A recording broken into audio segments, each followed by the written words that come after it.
Good morning, guys. I am going to feed my starter for sourdough this morning. You can see my starter in there. It's quite active and bubbly. If you can see it bubbling, probably not. But I just did mine in a pickle jar.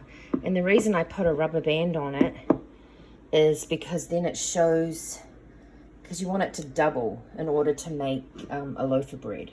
So what I do is I already have my starter created, so I can show you in another video actually how to make a starter. And you do one quarter cup of warm water and half a cup of just regular all-purpose flour. Now to get my warm water started.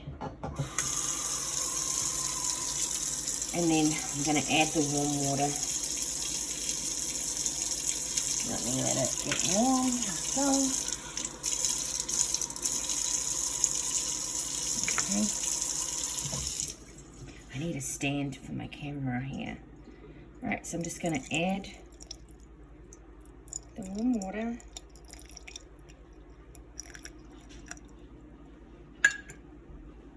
And then I use a fork to stir it because it's easier to get to the bottom, and you just stir it in there. You can see what it looks like.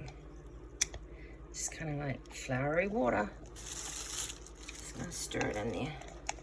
It's kind of magic. I mean, how does flour and water make the most amazing sourdough bread? I don't get it, but it works. Okay, so you stir that in, and it's kind of runny, see? Runny. Then I'm going to get my flour. Just a second. I'm one of these OCD people that doesn't like to get flour on my bench.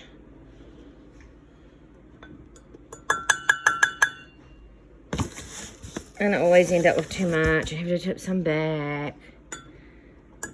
And y'all, I keep flour in my fridge or in my freezer because, you know, if you don't, it seems like they come with weevils in it. I'm not going to be picking out no weevils. I know probably our older parents used to, but I keep it in the fridge or in the freezer so I don't get weevils. Let me see. Oh, 1 cup. See, told you. Told you I'd do it. 1 second. Figure out what I'm doing here. I would not be good on the food show. Oh, where's half? I don't even see it. Oh yeah, I'm way down. Oh, sook. 1 sec. Maybe I'm there now. A minute. Yeah, give or take. I'm not one of these real accurate people. Oh man, I got it on my counter. I know it wipes up, but I just don't like making flour mess. So then you just stir this in. Do-do-do.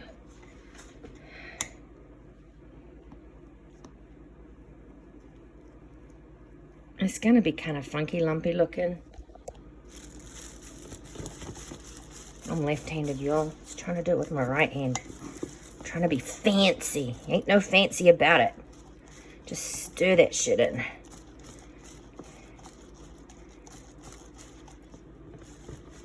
And sometimes if mine gets a little doughy looking, I add a little bit more water. I'm a little extra. Probably added too much. But I've never had one fail, so, you know, I ad-lib. I don't like it when it's too floury looking. I feel like it can't ferment properly.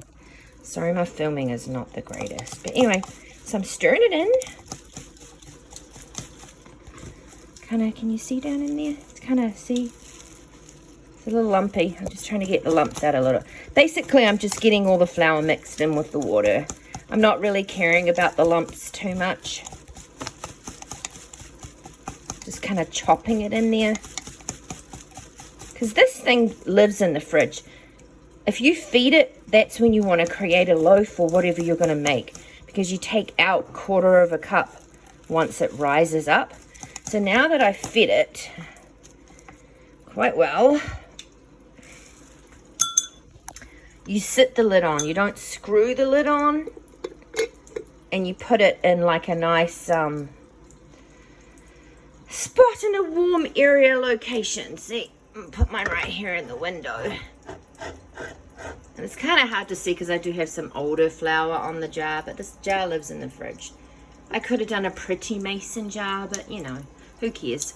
So it swells up. It'll take an hour or two, sometimes longer. And once it swells up, I take out 1/4 cup, and that's what I'll use to make my bread with. So when I do my next part, I'll try and remember to film it for you guys too. All right, have a great day.